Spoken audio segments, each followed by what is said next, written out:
진행해 주시겠습니다. 할렐루야. 네. 시온성가에 어디 가세요?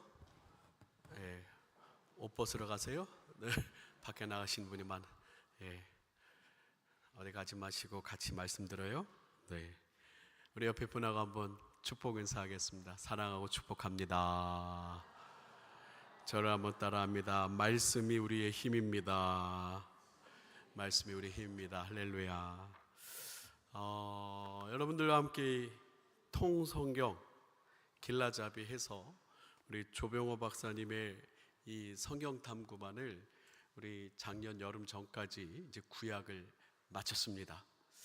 그러다가 갑자기 신약을 하려고 이제 후반기부터 하다가 아팠습니다. 그러다가 이제 조금 솔직히 건강적으로 오후 예배 마치고 3시 반부터 5시까지 1시간 우리가 반을 강의를 쭉 해서 1시간 강의를 했는데 솔직히 자신이 없었는데 또 하나님이 이제 체력적으로 건강을 주시고 많이 회복해 주시고 또 이렇게 지혜를 주셔서 우리 성도님들이 신약 이 성경 탐구는 좀 교재가 없어도 좀 여러분들과 함께 좀 같이 나누면 좋겠다 싶어서 오후 예배를 이용해서 좀 오후 예배가 늦게 끝날 수도 있습니다. 늦게 끝날 수도 있는데 여러분들 함께 우리 이 성경 탐구반 신약반을 좀 같이 좀 했으면 좋겠습니다. 우리 먼저 성경 목록가 여러분들 혹시 다 기억하십니까? 예, 같이 성경 목록가 한번 불러보고 시작하겠습니다. 화면 좀 띄워 주시죠. 성경 목록가. 저렇게 띄워주십니까? 네. 창세기, 출애굽기, 레위기, 민수기, 신명기, 여호수아, 사사기, 룻기, 사무엘상하, 열왕기상하, 역대상하, 에스라, 느헤미야, 에스더, 욥기, 시편, 잠언, 전도서, 아가, 이사야, 예레미야, 에가, 에스겔, 다니엘, 호세아, 요엘, 아모스, 오바다, 요나미가, 나훔, 하박국, 스가랴, 학개, 스가랴, 말라기, 마태, 마가, 누가, 요한, 사도행전, 로마서, 고린도전, 누서, 갈라디아서, 에베소서, 빌립보서, 골로새, 데살로니가 전후, 디모데 전후, 디도서, 빌레몬서, 히브리서, 야고보, 벳전후, 요한 1, 2, 3, 유다서, 요한계시록. 버전이 여러 개 있지만 이렇게 우리가 앞에서 인도하는 사람 따라서 이렇게 저렇게 가끔씩 또 바뀔 수도 있고 합니다.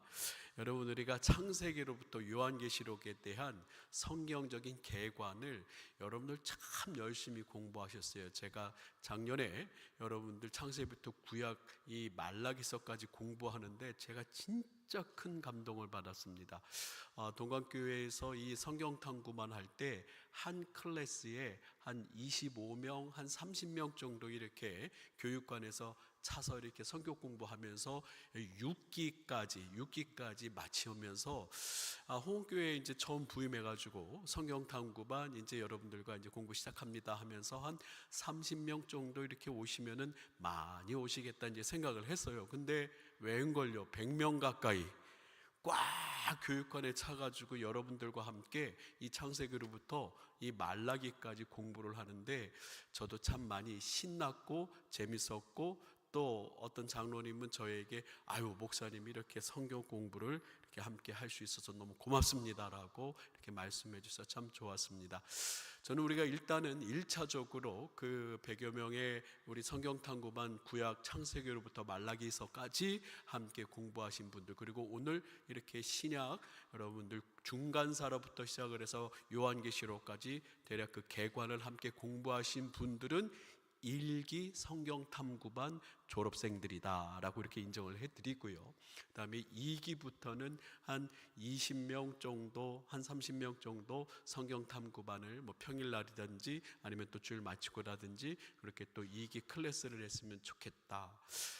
저희 여러분들 함께 기도해 주실 때 여러분들 하나님의 말씀은 살아서 운동력이 있어 활력이 있어 그 좌우의 날성검보다도 예리하여서 혼과 영감이 관절과 골수를 찔러 쪼갠다고 했으니까 여러분들 하나님 말씀을 사랑하시면서 살아계신 하나님의 말씀을 체험하고 또 경험하시기를 주님의 이름으로 축원합니다. 여러분들 창세기 세상을 창조한 이야기로부터 시작을 해서 원역사 창세기 1장부터 11장 바벨탑 사건까지 여러분들 원역사를 공부했죠. 그리고 12장부터 36장까지는 아브라함과 이삭과 야곱에 대한 이야기를 중심으로 족장사에 대해서 족장들이 이제 이스라엘 민족을 형성하는 내용을 보았습니다.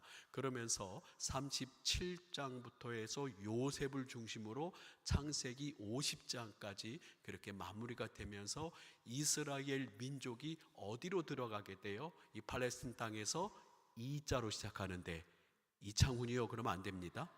이자로 시작해요. 이 팔레스틴, 이 이스라엘 땅에서 어디로 요셉의 시대에 기근으로서 다 굶어 죽게 생겼다가 이 요셉이 이집트에 그것 좀 이렇게 좀 왔다 갔다 좀 해주십시오. 피드백이 이집트의 총리가 되어서 이 야곱의 70명의 가족이 이집트에 정착을 하게 됩니다. 430년 동안 거기 있다가 이제 하나님께서 모세를 택하셔서 이스라엘 민족을 출애굽을 시키시죠. 출애굽을 시키시는데 그 6월절에 그 어린 양의 피를 바른 이스라엘 사람들의 유대인들의 집에는 하나님의 죽음의 사자가 그냥 지나가고 그 6월절 어린 양의 피가 발라져 있지 않는 그 모든 이집트의 첫 번째 난 장자와 동물까지도 다 죽임을 당합니다. 그러면서 이제 이스라엘 백성들이 이제 출애굽을 해서 어디를 향해서 홍해를 건너서 어디까지 쭉 내려가게 됩니까? 시나이 반도의 무슨 산? 그렇죠. 시내산까지 쭉 오게 됩니다. 옛날 어떤 분이 설교하면서 여러분 이스라엘 사람들이 말을 잘 듣고 하나님께 순종을 했으면 일찍이 쫙 직선으로 해서 가나안 땅으로 들어가면 한 2달 정도밖에 안 걸리는 걸 속을 디게 하나님을 새겨가지고 이렇게 돌아가느라고 40년을 걸렸습니다라고 옛날 어느 목사님들이 어르신들이 종종 그렇게 설교했었어요. 그랬는데 그게 아니라고 말씀했어요. 6월절부터 시작을 해서 시내산까지 이르는 기간은 불과 45일밖에 걸리지 않았다라고 이야기를 했습니다. 6월절 1일 15일부터 1월 15일부터 시작을 해가지고 바로 3월 1일 3월 월삭에 도착을 해서 45일 정도의 그 여정을 쭉 오면서 하나님께서 거기서 만나와 메추라기를 먹게 하시고 불기둥과 구름기둥으로 이스라엘 백성을 지키시고 보호하면서 엘림의 79그루의 종려나무와 12오아시스를 만나게 하면서 시내산에 딱 머물죠. 시내산에 머문 다음에 이스라엘 민족들이 거기서 얼마 동안 시내산에서 출애굽 6월절로 해가지고 한 45일 걸쳐서 시내산에 머문 다음에 얼마 동안 거기 시내산 밑에서 이스라엘 백성이 머물렀게요? 여러분, 이래서 제가 이 홍옥교회에서 목회를 계속할 수 있습니다. 여러분들이 까먹어 주셔야 또 제가 새롭게 해도 여러분들 얼마 동안 머물러 있었을까요? 시내산에서 1년 동안 머물러 있었어요. 1년 동안 길자리 날짜는 중요한 게 아니라 아주 중요한 이 시내산에서 이제 가나안 땅으로 들어가기 위한 준비를 2가지를 하는데 무엇과 무엇을 준비를 합니까? 따라해 볼까요? 율법과 예배, 율법과 성막이라고도 얘기하죠. 이 제사를 드리는 모든 내용을 하나님께서는 이 시내산에서 모세를 통하여 가르쳐 주십니다. 10계명을 중심으로 해서 613가지의 율법을 이 시내산에서 1년 동안 가르치고 준비하면서 이제 가나안 땅으로 들어가려고 딱 1년이 지나서 출발할 때 구름 기둥과 불 기둥으로 인도하시면서 이 하나님의 구름이 나아가면 나아가고 멈췄으면 멈췄고 하나님이 인도하심을 따라서 쭉 가나안으로 진격. 얼마 동안 시내산에 머물러 있었다고요? 1년 동안 머물러 있었고 거기서 무엇과 무엇을 받았다고요? 율법과 예배, 성막에 대해서 하나님께서 준비시킨 다음에 이제 가나안 땅에서 나의 백성으로 예배하는 민족을 삼으려고 했는데 이제 어느 지점에 딱 머물러서 모세는 12명의 정탐꾼을 가나안 땅에 족장들을 정탐꾼으로 보냅니다. 어느 지점에, 민수기 13장과 14장에서 어느 지점에, 여러분들 성경 탐구반 기억하십니까? 가짜로 시작해요. 가짜. 예, 한 10분 정도 얘기하는 것 같아요. 가짜로 시작하는 이곳에서 딱 머물러서 12명의 정탐꾼을 딱 보내는데 어디라고요? 할렐루야. 가데스 바네아. 이 출애굽 여정에 있어서 이 시내산만큼 중요한 포인트가 이 가데스 바네아라고 하는 지역이에요. 쭉 올라와서 가데스 바네아에 딱 머물러서 모세가 12명의 정탐꾼을 이제 가나안 땅을 정탐하라고 보냅니다. 40일 동안 보냈는데 12명의 정탐꾼들 중에 딱 2명, 누구와 누구? 여자로 시작해요. 그 다음에 갈자로 시작해요. 여호수아와 갈렙만, 2사람만 빼놓고, 에브라임 지파의 여호수아 그리고 유다 지파의 갈렙만 빼놓고 나머지 10명의 족장들은 백성들의 간담을 서늘하게 하고 백성들로 낙심하게 해서 큰일 났다.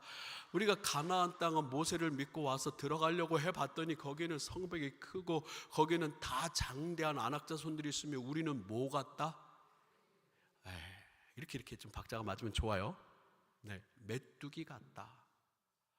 그랬더니 여호수아와 갈렙이 옷을 찢으면서 이게 무슨 소리냐? 하나님이 허락하시면 우리는 저 땅에 들어갈 수 있다. 능히 할 수 있다. 저들은 우리의 뭐다? 밥이다. 그래서 우리 믿음의 사람들은 하나님을 믿는 믿음으로 따라해 봅니다. 밥 신앙과 메뚜기 신앙. 시작. 밥 신앙과 메뚜기 신앙. 자기 자신을 무기력하게 생각하고 연약하게 생각하고 나는 아무것도 안 된다라고 계속 메뚜기 신앙을 가질 것인가?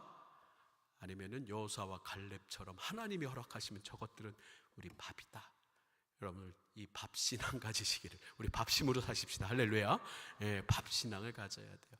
그래서 이 가나안 땅에서 이제 하나님께서 정탐을 하라고 한 그들의 이 족장들이 가서 이제 악평을 해대니까 10명이 악평을 하대니까 성경에 보니까 밤새도록 이스라엘 민족이 뭐 했다고 그래요? 통곡을 해요. 통곡을 해서 다 죽었다고. 하나님 너무 속상한 거예요.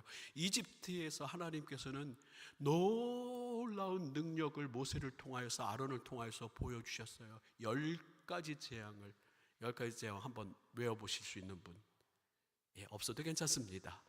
피개, 이파, 악도구, 메모하면서 메뚜기에서 흑암과 또 이 마지막 장자의 죽음까지 해가지고 10가지 재앙 하나님께서 내리시고 또 홍해를 가르시고 구름 기둥과 불 기둥으로 인도하시며 하나님께서 오아시스를 12 엘림에서 12 오아시스와 79그루의 종려나무를 주시면서 시내산에서 하나님께서 역사하시는데 이 백성들은 조금만 아쉽면, 조금만 마음에 자기 힘들면 그냥 고기 내놔라, 또 밥 내놔라, 물 내놔라, 원망과 불평으로 그렇게 하나님의 마음을 아프게 하는데 결정적으로 이 가데스 바네아에서 이스라엘 백성들이 밤새도록 통곡을 하잖아요. 그렇죠?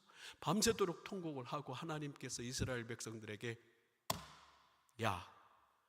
2년이면 딱 이제 1년 머물고 이제 2년이면 충분히 가나안 땅을 들어갈 수 있는데 스탑!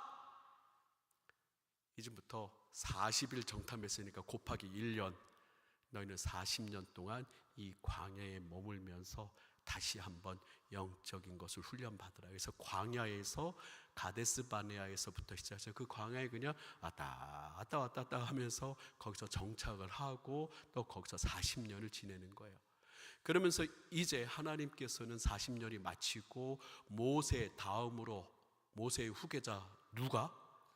그렇죠. 여호수아가 이제 가나안 땅으로 이스라엘 백성들을 이끌고 갑니다. 모세오경, 창세기, 출애굽기, 레위기, 민수기, 신명기까지가 그 모세의 가나안 땅으로 가기 직전의 이야기라면 이제 여호수아는 이스라엘 백성들을 이끌고 하나님의 승리, 하나님이 도우시는 역사를 이 가나안 땅 정복하는 내용으로 우리에게 보여주죠.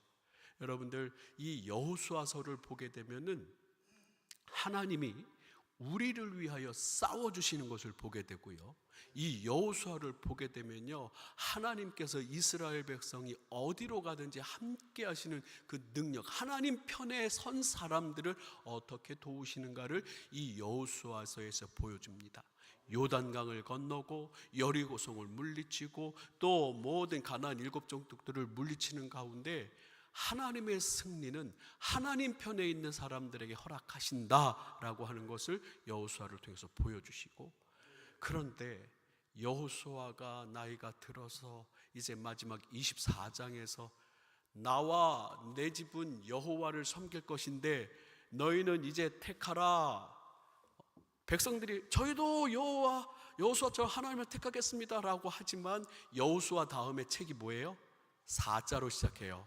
사기꾼? 4자로 시작해요. 뭐요? 여호수아, 창세기, 출애굽기, 레위기, 민수기, 신명기, 여호수아, 사사기. 이 사사기를 딱 보게 되면 사사시대, 쇼페팀이라고도 하고요, 판관기라고도 옛날 하는데, 이 지도자들은 의미합니다. 왕은 아니고 하나님이 우리의 왕이시고 하나님께서는 그때그때 판결을 내리고 전쟁이 일어날 때 12지파를 모아서 전쟁에 나가서 싸울 수 있도록 사사를 준비시키지 않습니까? 근데 이 사사 시대에 하나님의 살아계심을 보고 하나님의 인도하실 때는 그나마 조금 신앙생활을 하는 것 같다가 쳇바퀴 돌아가듯이 하나님 말씀을 거역하고 또 가나안 땅의 우상들을 섬기며 가증한 일을 하니까 하나님께서는 그 옆에 있는 여러 민족들을 통해서 가시가 되게 하고 힘들게 해요. 그때 사람들이 너무너무 힘들다고 하나님 앞에 부르시면 그때마다 하나님께서는 누구를 보내셨다고요? 구원자 사사를 보내셔서 하나님께서는 이스라엘 백성을 구원하십니다. 입다, 여자 드보라 사사, 또 기드온, 삼손, 여러 이 13명의 사사들을 쭉 보내서 구원하는데 아주 그냥 쳇바퀴 돌아가듯이, 그렇죠? 하나님 앞에 거역하고 부르짖으면 하나님이 사사를 보내서 살려주시고, 또 그들은 또 하나님께서 회복해 주시면 또 이제 좀 괜찮다 하고서 또 거역하고, 그럼 또 부르짖으면서 고난을 받으면 부르짖으면서 또 사사를 보내주시고, 이렇게 막 이제 그 사사기는 계속 이게 또 그들이 또 범죄하였다, 또 거역하였다, 또 그랬다라고 우리 성경 공부할 때 기억하십니까? 또 그랬다. 그러면서 저는 그 사사기의 제목을 인간의 범죄, 죄성이라고 예전에는 그렇게 적었었는데, 다시 한번 보니까 하나님의 은혜, 우리가 꼭 그렇잖아요, 그렇죠? 우리가 꼭 하나님께서 살려주시고 또 부르짖을 때 하나님 앞에서 감사합니다라고 눈물을 흘리며 하나님 이제 신앙생활 잘할게요, 예배 잘 드릴게요, 하나님 요번만 구해주시면 살려주시면 정말 내가 제대로 한다니까요 라고 했는데, 하나님 앞에서 또 금세 변하고 예전의 모습으로 돌아간 우리의 연약함 속에서 그래도 하나님은 우리를 포기하신다, 포기하지 않는다? 졸리세요? 공부 시간에 이제 졸리게 하는 건 누구 탓이에요? 선생님 탓이니까 여러분들은 전혀 마음에 쓰실 필요 없습니다. 어쨌든 선생님 탓입니다. 어쨌든 하나님은요 정말 성공 사사기를 읽으면 속도 없으시다. 속도 없어. 아이고 이걸 또 참아. 근데 하나님은 또 참고 또 참고 또 참고, 하나님은 우리를 포기하지 않으신다는 하나님의 사랑의 사인을 사사기를 통해서 보여주십니다. 할렐루야. 그래서 사사시대가 이제 마무리되고 사사기서 17장부터 마지막 장까지 또 반복되는 성경 구절이 있어요. 그들에게 뭐가 없으므로 자기의 소견에 옳은 대로 행하였더라. 그들에게 뭐가 없으므로? 그렇죠. 그들에게 왕이 없으므로 자기 소견에 옳은 대로. 그러면서 사사기 다음에 뭐죠? 창세기, 출애굽기, 레위기, 민수기, 신명기, 여호수아, 사사기, 룻기. 이 사실 맞나요? 룻기는 이제 다윗의 조부모 보아스와 룻. 그렇죠? 이 보아스와 룻처럼 여러분들 축복합니다. 여러분들 보아스와 같은 유력한 믿음의 사람 되시길 주님의 이름으로 축원합니다. 여러분 룻처럼 하나님의 보호하심의 날개 늘 들어오시기를 주님의 이름으로 축원합니다. 그러면서 룻기가 마치고 사무엘상, 이 사무엘 시대, 사사 시대에 무너졌던 이스라엘의 영적인 재단을 누구를 통해서 다시 수축하십니까? 네, 사무엘을 통하여서 수축합니다. 사무엘을 통하여 미스바 집회를 열게 하시고 그곳에서 제단에 물을 뿌리고 하나님 앞에 금식하며 기도하며 이 엘리 제사장까지 무너진 이스라엘을 사무엘을 통하여서 다시 세우는데 8장에 가보니까 이스라엘 백성이 계속 사무엘에게 뭘 요구해요? 우리에게도 뭘 주세요? 왕을 주세요. 옆에 보니까 블레셋도 그렇고 미디안도 그렇고 아람도 모압도 그렇고 왕을 중심으로 해서 전쟁을 하는데 아주 기가 막히게 이 나라가 부강해지는 것 같은데 우리가 이렇게 그냥 맨날 힘들게 사는 것은 뭐가 없어서? 정작 진짜 그래요? 왕이 없어서? 하나님이 정말로 우리를 지켜주셔야 되고 하나님 앞에만 하나님을 온전히 왕으로 섬기면 되는데 이스라엘 백성은 눈에 보이는 왕이 없기 때문에 왕을 달라고 하죠. 그러면서 이스라엘의 첫 번째 왕이 섭니다. 이스라엘의 첫 번째 왕이 누굽니까? 사울 왕이 서요. 용모가 사람들의 어깨 위보다 크다고 하고요. 그 다음에 용모가 준수하면서 참으로 이 사울이 처음에는 겸손하게 행구 사이에 바구니 대바구니 사이에 숨기도 하고 아버지의 나귀를 잃어버린 나귀를 찾으려고 그렇게 찾아다니면서 겸손하고 순종도 잘하고 처음에는 잘해 보려고 하다가 사무엘상에 가보니까 이 사울 왕이 3번의 3아웃을 당해요. 1 스트라이크, 2 스트라이크, 3 스트라이크. 3번 완전히 아웃을 당해요. 첫 번째 사무엘상 13장에서 이 블레셋과의 전쟁이 일어났는데 하나님 앞에 제사를 드려야 했는데 이 사무엘 선지자가 늦게 오니까 사울이 이 제사를 영적인 것을 그냥 자기 멋대로 이렇게 한번 하면 되겠구나 하면서 예배를 멸시합니다. 하나님의 제사를 쉽게 생각합니다. 아무렇게나 생각하기에 이 사울은 바로 이 사무엘 선지자에게 책망을 받아요. 두 번째, 투 스트라이크. 출애굽기랍니다. 이제 사무엘상 15장에서 하나님께서는 이 미디안 족속을 완전히 뭐 하라고 했냐면 멸절시키라고 그랬어요. 다 죽여버리라고 그래요. 짐승마저도 다 죽이라고 했는데 이 사울왕이 어떻게 했습니까? 다 죽여버렸습니까? 좋은 것은 취했습니까? 좋은 것을 취하고 또 자기의 기념비를 하나님의 영광의 기념비를 세운 게 아니라 자기를 위한 기념비를 세워요. 이 사무엘이 밤새도록 통곡을 하며 기도하면서 하나님 어떻게 하면 좋겠습니까? 하나님과 기도하다가 안 되겠다. 이제 사울 아웃. 그러는 가운데 사울 다음으로 하나님의 마음에 합한 왕을 한 사람을 택하지요. 누구를 택하십니까? 다자로 시작해요. 다윗 왕을 세우십니다.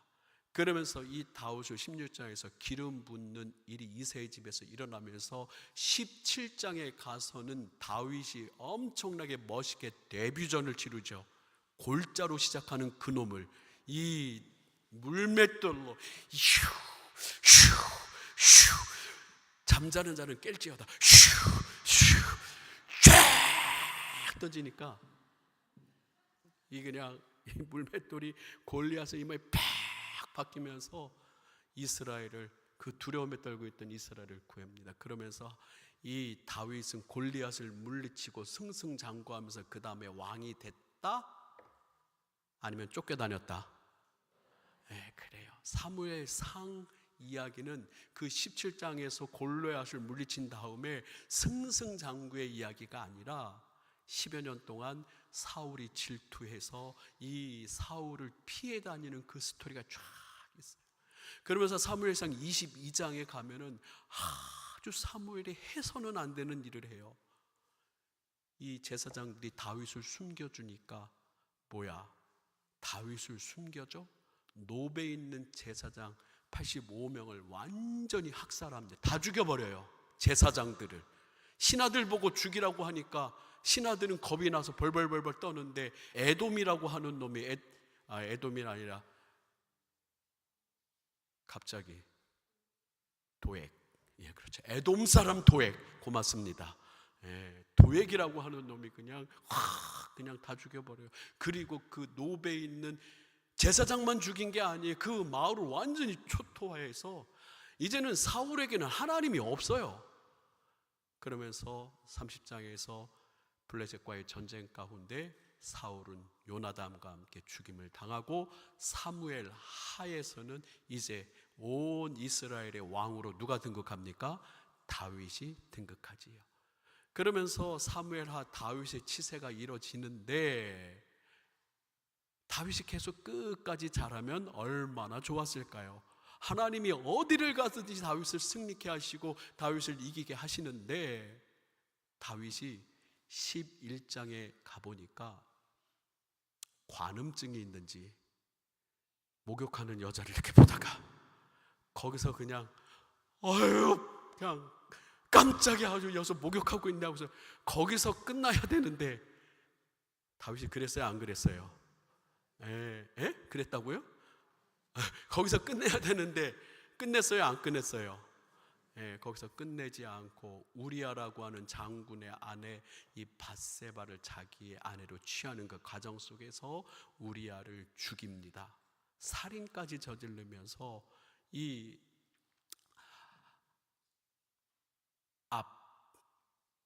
압살롬이 아니고 요압, 요압 앞자들 하니까 저희가 이제 이렇게 오랜만에 하다 보면 이래요. 이제 계속 좀 하면 이제 머리가 이제 계속 버퍼링이 안 생깁니다. 요압에게 전쟁터 최전방에다가 이 우리아를 갖다가 넣고 죽이라고. 그리고 죽으니까 이 다윗은 밧세바를 취합니다. 첫 번째 아이는 죽게 되죠. 그 다음에 이제 그 밧세바에서 아들이 태어났는데 여디디야, 여호와께서 사랑을 하는 자, 하나님의 사랑을 입는 자라고는 여디디야. 두 번째 아들이 이 밧세바에서 출생하는데 이스라엘의 세 번째 왕 누구요? 솔로몬. 이 사무엘하 11장부터 이렇게 보게 되면요, 11장부터 보게 되면 다윗이 그 다음부터 여러 가지 사건 사고들을 만나서 많이 힘들어요. 자기 아들 압살롬에게 쫓겨나기도 하고 또 여러 신하들이 계속 반란을 일으키면서 참으로 어려운 시간들을 보내지만 그래도 끝까지 다윗은 하나님 앞에서 신앙을 지키면서 잘 마무리를 하고 솔로몬에게 넘겨줍니다. 이게 사무엘하, 사무엘상, 사무엘하까지, 창세기, 출애굽기, 레위기, 민수기, 신명기, 여호수아, 사사기, 룻기, 사무엘상 하까지 여러분들 지금 한번 복습을 한 거예요. 머릿속에 지금 뭔가 떠오르시죠? 다 배운 것 같으시죠? 처음 듣는 소리 아니시죠? 그러면서 이제 사무엘하까지 왔는데 열왕기 상부터 해서 이제 다윗이 죽으면서 마지막 누구에게 하나님을 잘 경외해야 한다고 그 모든 신앙을 다 전수해 줍니까? 솔로몬에게 전수를 해주죠. 열왕기는 말 그대로 킹스예요. 킹스, 왕들에 대한 이야기. 이 첫 번째 왕 사울왕, 두 번째 왕 다윗왕, 세 번째 왕 솔로몬. 이 솔로몬 시대에 정말로 큰 축복을 받아서 부강한 나라를 이루고 강력한 나라를 이루는데 솔로몬의 궁전뿐만 아니라 하나님의 성전 예루살렘 성을 지었다라고 하는 거죠. 여러분들 역대상, 열왕기 상하 다음에 이어지는 책이 뭐예요? 역대상하. 이 역대상하에 역대상이 있고 역대하가 있어요. 이 역대상은 누구에 대한 이야기냐면 다윗 왕에 대한 이야기예요. 그래서 이 역대상은 사무엘 상하를 좀 압축시켜 놨는데 역대상은 다윗을 중심으로 어떻게 하면 하나님을 영화롭게 할까? 어떻게 하면 하나님의 성전을 아름답게 찬양대를 세워서 문지기를 세워서 레위인들로 반차를 정해서 하나님의 제사와 예배를 드리는데 하나님 앞에 최고의 예배를 드려야 되겠구나가 열왕기상의 이야기예요. 열왕기상에 보게 되면은 모든 성전 건축에 대한 준비는 누가 다 해놓습니까? 다윗이. 뭐까지도요, 설계도까지 다윗이 다 그걸 받아서 이제 솔로몬에게 그것을 전달해 주는 이야기가 역대상에 나옵니다. 그리고 역대하는 바로 이 남왕국 북왕국의 이야기가 아니라 남왕국 유다의 왕, 유다의 멸망승세를 솔로몬부터 시작을 해서 유다 왕들을 중심으로 마지막 시드기야 왕까지 바벨론에 멸망하는 이야기를 역대하에 이야기합니다. 다시 열왕기상하로 올라와서 열왕기상, 바로 솔로몬부터 시작을 해서 이제 아합, 여기서 남과 북이 누구 때 갈려집니까? 솔로몬 다음에 네 번째 왕이 누구예요? 솔로몬의 아들 르자로 시작합니다. 예, 고맙습니다. 르호보함이라고 하는 솔로몬의 아들이, 아니 우리 아버지가 이렇게 그냥 잘 부강한 대국을 만들었는데 나는 이제 어떻게 하면 좋을까? 원로들에게 물어봅니다. 어떻게 하면 좋을까요? 그때 원로들이 뭐라고 얘기해요? 솔로몬 왕이시여, 아니구나, 르호보암 왕이시여, 솔로몬 시대에 성전도 짓고 또 솔로몬의 왕궁도 짓고 하면서 사람들이 많이 세금 문제부터 시작을 해서 전쟁 가운데 많이 지쳐 있으니까 조금 따뜻하게 품어주시고 그들의 세금도 감면해 주시고 온건한 정치를 하면 다 모두가 르호보암 왕을 따를 겁니다 라고 원로들은 좀 유화 정책을 좀 펼치자고 그랬어요. 근데 이 르호보암이 누구에게 물어봅니까? 또 원로들에게 물어보고 젊은 자기 친구들에게 물어봐요. 근데 이 젊은 친구들이 야야야야야야, 잠깨라는 게 아니에요. 르호보암한테 야야야, 니네 아버지 솔로몬이 그렇게 부강한 나라를 만들었는데 너 약한 모습 보이면 사람들이 아주 우습게 여길 거야. 강하게 해야 돼. 전갈 채찍을 만들어가지고 그냥 그들을 강하게 통치를 해야 돼. 그렇게 르호보암이 원로들의 얘기를 듣습니까? 젊은 사람들의 얘기를 듣습니까? 네, 젊은 친구들의 얘기를 들어서 강력하게 그렇게 통치를 하니까 유다 지파와 베냐민 지파를 남겨두고 애자로 시작하는 지파를 중심으로 해서 10개 지파는 완전히 갈라서게 됩니다. 애자로 시작해요.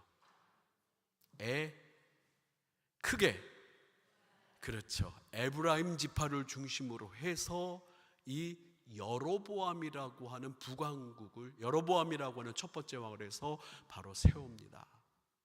여러분, 그런데 여러분 너무 중요한 얘기가 있어요. 르호보암과 여로보암 사이에 이제 남왕국 북왕국으로 이렇게 나눠지는데 계속해서 이 열왕기 상하의 북왕국과 남왕국 이 사이에 계속해서 공통적으로 따르는 문장이 두 문장이 있어요. 저를 한번 따라합니다. 그 왕이 다윗의 길로 행하였더라. 그 왕이 여로보암의 길로 행하였더라. 그 왕이, 그 다음에 솔로몬, 르호보암, 또 그 다음 왕, 갑자기 또 생각이, 또 아사 왕, 또 여호사밧 왕 쭉 하면서 이 유다 왕들이 다윗의 길로 따랐습니다 라고 하는 그 얘기. 근데 나머지는 다윗의 길을 따르지 않았고, 또 북왕국의 왕들은 한 번도 여로보암에서 호세아 왕까지 한 번도 제대로 된 왕이 일어났다 안 일어났다? 안 일어났다. 그래서 BC 722년에 북왕국은 어느 제국에게 멸망합니까? 아시리아. 아시리아, 아수르에게 멸망을 하죠. 아수르에게. BC 722년 호세아 왕 때. 근데 여러분들 여기서 퀴즈. 계속 이제 북왕국 이스라엘에 대한 성경을 쭉 얘기하면서 이 왕 역시 여로보암의 길을 따랐더라, 여로보암의 길을 따랐더라 하는데 이 한 사람만큼은 여로보암의 일을 가볍게 우습게 여겼더라. 가볍게 그냥 아주 그냥 여로보암이 행한 모든 우상 숭배와 죄악을 아주 가볍게 넘어갔어요. 가볍게 생각할 정도 어마어마한 범죄를 저지릅니다. 북왕국의 아자로 시작하는, 그때 하나님께서는 선지자, 아주 능력의 선지자 엘리야와 엘리사를 보내서 그가 또 많은 북왕국 이스라엘을 돌이키라고 하나님께서 강력한 영적인 역사를 이루셔서 이 아자로 시작하는 왕과 이시 별로 기분이 안 좋아요. 이세벨인데, 아합과 이세벨, 이때의 북왕국 이스라엘은 완전히 영적으로 무너지면서 엘리야와 엘리사 사역 가운데 이제 북왕국의 멸망이 시작됩니다. 그래서 아수르라고 하는 제국 가운데 이 북왕국은 완전히 흩어져 버려요.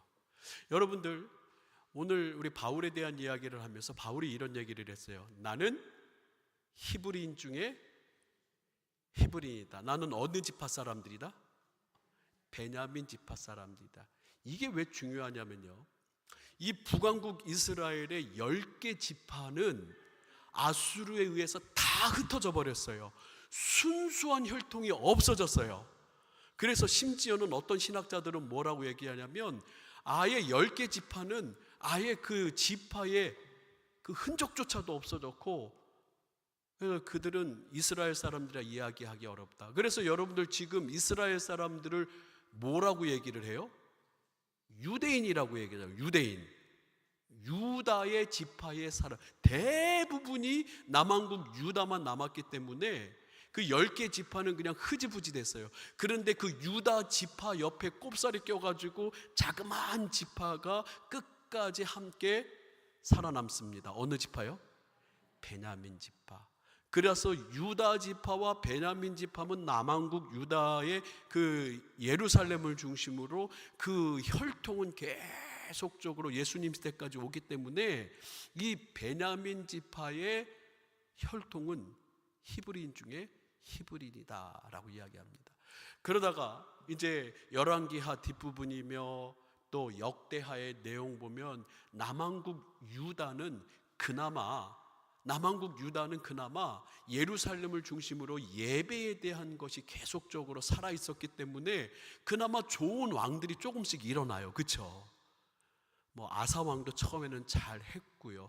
여러 왕들이, 요아스 왕도 어느 정도 잘 했고요. 어느 좋은 왕들이 막 일어납니다. 그런데 끝에 가서 또 우상 숭배하고 이러다가 여러분들, 남왕국 유다, 북왕국 이스라엘은 여로보암부터 호세아까지 한 명도 제대로 된 왕이 일어나지 않고 아합이라고 하는 그 왕 때 더 그냥 초토화되어 버리면서 아수르에게 722년에 멸망하고, 남왕국 유다는 바벨론에 의하여서 BC 586년에 멸망하잖아요. 근데 이 남왕국 유다에는 그래도 하나님을 경외하는 사람들이 있고, 그래도 다윗의 길을 간 사람이 특별하게 3명의 왕이 있습니다.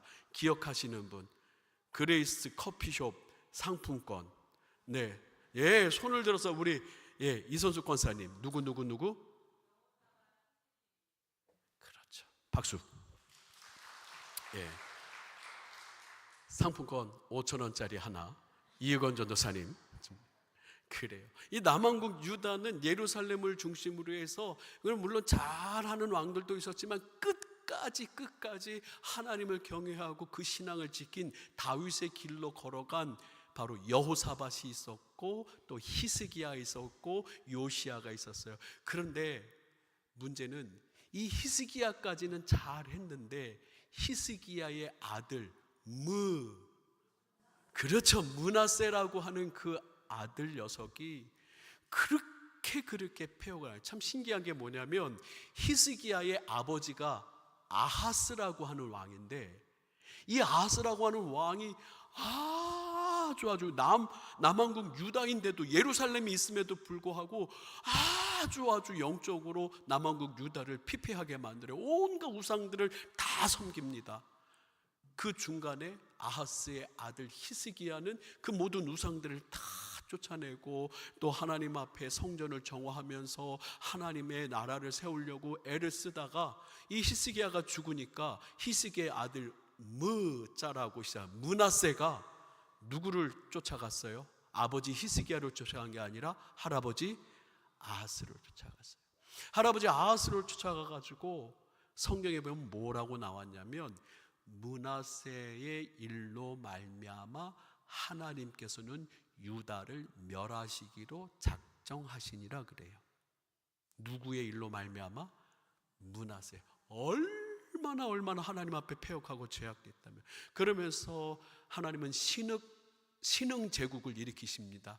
아까 722년에 아수르가 그 제국을 시작했다면 이제 느부갓네살이라고 하는 바로 바벨론의 철권 통치자를 통해서 새로운 세력이 일어나면서 남왕국 유다도 BC 586년에 므낫세의 죄로 말미암아서 느부갓네살 왕에 의하여서 예루살렘이 완전히 초토하고 완전히 이 이스라엘 사람들은 그냥 서민들, 힘없는 사람들만 남아놓고 모두가 다 어디로 다 포로로 잡혀갑니까? 바자로 시작해요. 예, 바벨론으로 다 끌려가요. 바벨론에서 몇 년 동안 포로 생활을 합니까? 그렇죠. 70년 동안 포로 생활을 하면서 거기에는 에스겔이 있었고, 참 우리가 이 70년 포로 생활 가운데 잊어서는 안 되는 인물이 있어요. 다니엘이라고 하는 인물이죠. 이 다니엘이라고 하는 인물은 이 바벨론의 최고 고위 공직자까지 올라가면서 저는 뭐니 해도 이 다니엘이 있었기 때문에 이 남유다의 민족성을 지키고 하나님께서 다니엘을 통하여서 이 이스라엘 민족을 지키셨지 않을까. 이 다니엘서 1장 21절에 뭐라고 나왔냐면 다니엘은 고레스 왕 원년까지 있으니라 라고 나와요. 다니엘은 고레스 왕 원년까지. 자, 여러분 기억하십니까? 이 바벨론을 멸망시킨 왕이 누구예요? 페르시아, 지금의 이란이죠. 페르시아의 키루스 2세예요. 고레스 왕이라고 하는. 고레스 왕 원년까지 다니엘이 이 바벨론 70년 기간 동안 정말로 대단한 정말 위치에서 수많은 시련이 유대인들에게 있었지만은 참 다니엘, 에스겔, 느헤미야, 에스라 또 수많은 영적인 각성자들을 통하여서 그들은 그들의 민족성과 신앙을 지킬 수가 있었고, 고레스 왕 때 그들은 이제 예루살렘으로 다시 복귀하게 됩니다. 자, PPT를 한번 좀 보여주시죠. 신약과 구약의 중간사. 그래서 이제 에스라 학사 겸 제사장, 이 에스라는 역대기, 역대상, 역대하를 쓰면서 다윗의 예배에 대한 거를 이 에스라가 쓴 거예요. 역대상은 어떻게 하면 하나님을 더 아름답게 예배하고 높일까 하면서 이 역대상에는 정말로 위대한 하나님의 그 성전을 짓는 이 다윗 왕의 예배의 진심, 그게 이제 역대상에 되어 있죠. 역대하에 이제 고레스가 칙령을 내리는 그 말에 이제 마지막 이제 고레스의 이야기까지 역대하 맨 마지막에 나와요. 예, 그래서 구약의 끝자락과 포로기의 역사를 잠깐 보시게 되면 글씨는 잘 너무 작아서 안 보이시죠? 보이세요? 글씨? 안 보이셔도 미안해요. 안 보이셔. 제가 PPT를 만들고 나서 잘 안 보이겠다 했는데 다 아시는 얘기예요. 북왕국 이스라엘이 BC 722년에 누구에게 멸망하고요? 아수르에게 멸망하고요. BC 586년에 누구에게 멸망하고요? 남유다는 바벨론에게 멸망을 합니다. 이 모든 것이 하나님의 약속을 지키지 않은, 하나님의 언약을 파기시킨 유대인들, 이스라엘 사람들에게 내려진 형벌이었던 것이죠. 예, 것이죠. 다음 넘겨주세요. 이걸로 잘 안 되나 봅니다. 그러면서 이제 이 포로기 역사 가운데 70년이 마치고 페르시아가 바벨론을 물리친 다음에 고레스가 칙령을 내리죠. 고레스는 모든 사람들의 뭐를 허용했냐면 각 나라의 종교를 다 허락했어요. 그리고 각 나라가 민족적으로 살 수 있도록 포로로 잡힌 사람들 다 돌려보내서 너희는 세금 그리고 군사할 때 동원할 때 좀 도와주고 어느 정도의 풍성한 그런 자유를 줬어요. 이사야는 이 고레스를 통하여서 하나님의 구원의 역사가 이루어질 것이라고 하는 걸 예언을 합니다. 그리고 고레스 키루스 2세에 의하여서 모든 민족들이 각 나라를 돌아가는데 그 중에 이스라엘 민족도 바로 예루살렘으로 복귀하게 됩니다.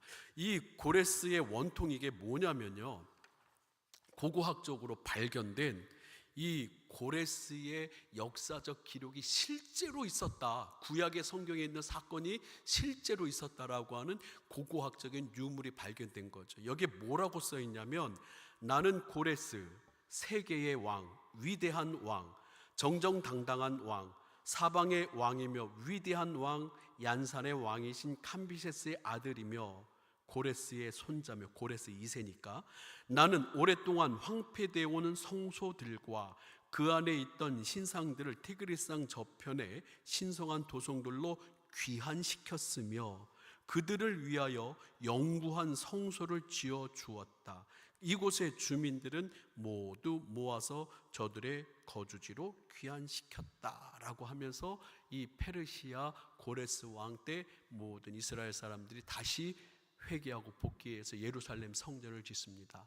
그런데 문제는 이렇게 예루살렘에 와서 성전을 짓는데 수룹바벨과 여호수아가 1차로 와서 지어요.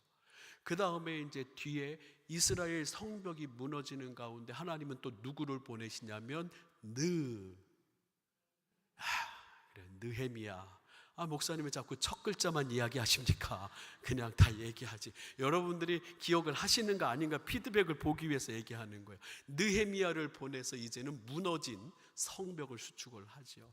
그 모든 중심에 에스라라고 하는 학사 겸 제사장 에스라는 위대한 인물이 있었습니다. 그런데 이 에스라가 그렇게도 원하는 게 뭐냐면, 따라해 볼까요? 무너진 예배를 회복하라. 무너진 예배를 회복하는 게 에스라의 꿈이었어요. 그래서 역대상 역대하를 쓰면서 다윗의 그 하나님의 성전, 그 성전에서 노래하는 아삽과 헤만과 여두둔 그 수많은 찬양대에 대한 이야기, 하나님의 성전을 위하여 얼마나 많은 금과 여러 가지 보석들로 하나님을 영화롭게 했는 이야기들을 그렇게 다 에스라가 적습니다. 그러면서 맨 마지막 구약의 책이 뭐예요? 말자로 시작해요. 말타기가 아닙니다. 뭐예요? 말라기예요. 말라기. 근데 이 말라기는요, 학자들에 의해서 이 말라기라고 하는 사람이 어디 이름이 안 나오는데, 이 성경 말라기 보통들 우리 뭐 이사야서 그러면은 이사야에게 하나님의 말씀이 임했다 뭐 그런 얘기가 나오지 않습니까? 또 누구에게 임했다 하면서 그 선지자의 이름들이 따지는데, 말라기는 그 누가 지었는지 이름이 안 나와요. 근데 학자들 사이에 뭐라고 이야기하냐면, 이 말라기는 마라키에서 나의 종이라고 하는 뜻이에요. 하나님의 종, 나의 종. 그런데 이 말라기서 1장부터 4장까지 보게 되면 내용의 핵심이 뭡니까? 따라합니다. 예배 회복. 말라기서는 예배 회복이 핵심 내용입니다. 그러면서 이 말라기를 중심으로 해서 예배에 대한 이야기가 이제 회복이 되고, 이 말라기가 끝나고 나서, 말라기는 학자들 사이에 에스라가 썼을 것이다, 그렇게도 예배 회복을 원하는 그 갈망과 열정으로 에스라가 이 예배 회복에 대한 이야기, 하나님 앞에 드리는 월삭과 또 11조와 하나님 앞에 드리는 정성들, 야 제발 성전 문 좀 닫아줘라, 야 나 진짜 너희들 예배 받기가 싫다라고 하면서 하나님께서 말라기에게 답답함을 토로하시는 내용이 막 나오죠. 그러면서 말라기서에서 마지막 장에 말라기는 이렇게 얘기합니다. 여호와를 경외하는 자에게는 의로운 해가 떠올라서 치료하는 광선을 바라리니 그가 외양간에서 나온 뭐처럼요? 망아지라고 하면 안 돼요. 외양간에서 나온 뭐라고? 송아지처럼 뛰리라. 할렐루야. 그러면서 여호와를 경외하는 자에게 하나님의 치료의 빛이, 치료의 광선이 비치니 우리 다시 한번 예배 회복하고 하나님 앞에 제대로 섭시다 라고 말라기에서 딱 끝나고, 이제 구약성경 끝나고 마태복음까지 몇 년 동안 하나님은 선지자를 보내지 아니하시고 침묵 가운데 계셨다. 몇 년 동안요? 400년 동안. 그래서 이 400년의 기간을 신약과 구약의 중간기라고 이야기합니다.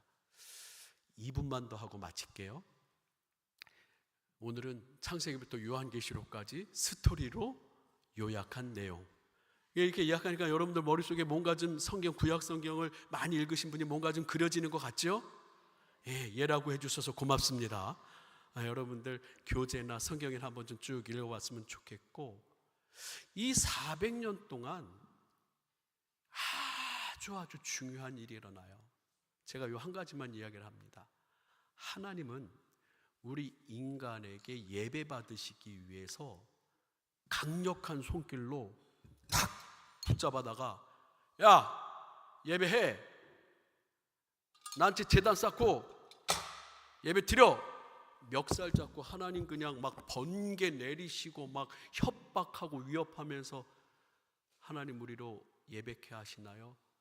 아니면 우리 마음속에 진정 어린 하나님을 사랑하는 그 마음을 원하시는가요? 위협하고 억압하고 굴종시켜서 예배하는 게 아니고, 하나님은 역사의 모든 순간 가운데 하나님은 참고 기다리시면서 바벨탑 사건 이후로 하나님을 예배하지 않는 그 민족들에게도 기회를 주시면서 이스라엘 민족을 통한 하나님의 온 우주의 구원의 계획을 하나님께서는 서서히 만들어 가는데, 여러분, 이 400년 신약과 구약의 중간기에는요, 놀라운 예수, 그냥 침묵하셨다, 조용한 시간이다라고 끝나지 않아요. 이 400년 동안은 하나님의 세계 복음화를 위한 준비가 이 400년 동안 있어지는 거예요. 이 중간기 동안.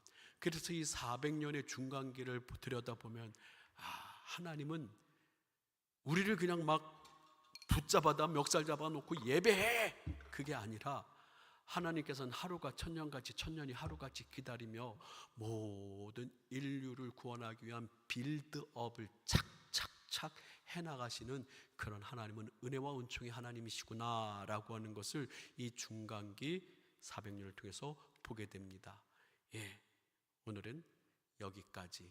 그러면서 이제 페르시아가 망하고, 페르시아를 망하게 하는 어떤 왕이 쫙 등장하면서 전 세계를 헬라, 그리스 문화로 완전히 뒤덮어야 되겠다는 사명감으로 온 땅을 그냥 전쟁의 소용돌이로 놓아요. 다 내가 정복해서 이 온 땅을 세계 문명 가운데 가장 위대한 문명 헬라 문화를 내가 정복하는 것에 다 꽃피워야 되겠다. 철학가 소크라테스, 다음에 소크라테스의 제자가 누구예요? 풀자로 시작합니다. 플라톤. 플라톤의 제자가 누구예요? 중용. 중용, 골드민. 중용을 아주 중요하게 얘기했던 아리스토텔레스. 이 아리스토텔레스의 제자 알렉산더라고 하는 대왕이 그의 아버지 필립 2세가 금광을 발견해서 마케도니아 지역에서 어마어마한 군사력을 키우면서 이제 전 세계를 내가 다 굴종시켜서 이 세계를 무엇으로 만들어야 되겠다, 헬라화 시켜야 되겠다 하면서 전 이 유럽을 정복시키는데 그냥 1년도 쉬지 않고 10년 동안 20살에서 30살까지 10년을 살아요. 10년을 왕으로 있으면서 뭐만 해요? 전쟁만 해요. 뭐 하기 위해서? 헬라화 시키기 위해서. 세상적인 관점에서는 헬라화 시킨다 하는데, 그런데 여기에는 놀라운 하나님의 모든 민족의 구원을 위한 놀라운 하나님의 계획과 경륜이 숨어져 있어. 이건 다음 주에 하도록 하겠습니다. 기도하고 마치도록 하겠습니다. 할렐루야. 사랑과 은혜가 많으신 하나님, 우리 사랑하는 믿음의 성도들,